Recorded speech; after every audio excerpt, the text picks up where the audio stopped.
did you guys know, can I tell you guys something? Can I trauma dump on you guys? So basically, if you were a part of the Homestuck fandom, which is a niche webcomic, if you don't know what that is, it's basically a niche webcomic that would make you ostracized on Tumblr if anybody knew that you liked it and they didn't like it, because it was a really notoriously bad fandom. People were really immature and had bad boundaries. So there's this infamous video called the Homestuck spit bucket video, and it was something that we had to fight off. This sullied our reputation forever.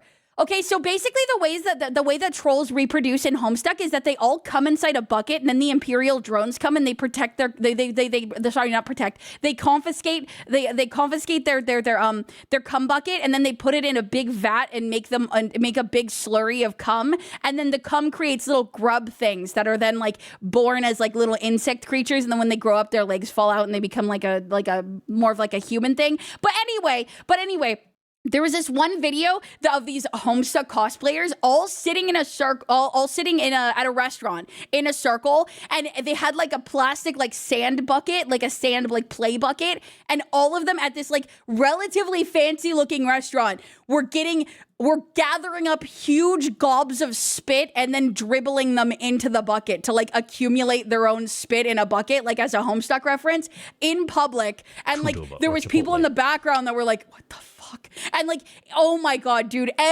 we could not, that sullied our reputation. It was over at that point. It was already bad enough to like Homestuck, but after the spit bucket video, like it was just like, we were just framed as being like the most zero boundaries, cringe ass, and like deserved, but like, I'm really good with boundaries.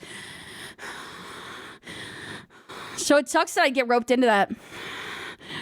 You know what I mean? You smell good. Are you, did you shower today?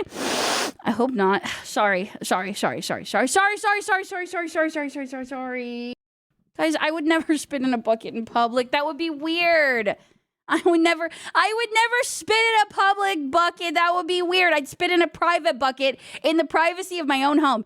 Have you guys ever spit in a cup and like kept it as your spit cup? And then like once it has enough spit, you could see what color it changes in a couple of days. That's a science experiment that you could perform at home. If you spit in a cup, if you keep spitting in it and you have enough spit in there, then it'll change into interesting color in a couple of days. What the flip is a spit cup? It's just like a cup on your desk that you spit inside when you feel like spitting. You know what I mean? Don't you guys ever feel like you need to spit? I tried it. Yes! That'll stink saliva so bad. Joke's on you, I think saliva smells good. That black magic.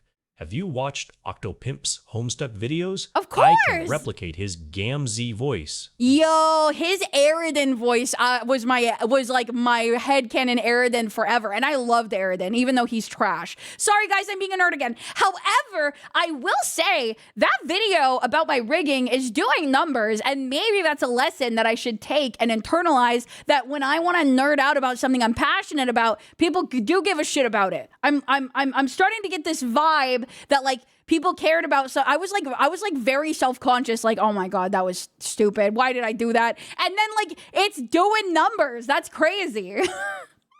It was very interesting. Really? I think it's interesting, but it's really hard for me to tell what's interesting or not, because like for me, my rigging is cool and I'm interested, and I spit in a cup to accumulate a lot of spit, and then I like to see what color it changes in several days. Those have an equal opportunity to be a relatable sentiment. So for me, it's always kind of a scary toss-up. You know what I mean? I never really know which one's like the one that's like gonna make people go, that's weird. And like in that case, you know, I kind of made the wrong judgment call, and that's on me, okay? That's on me.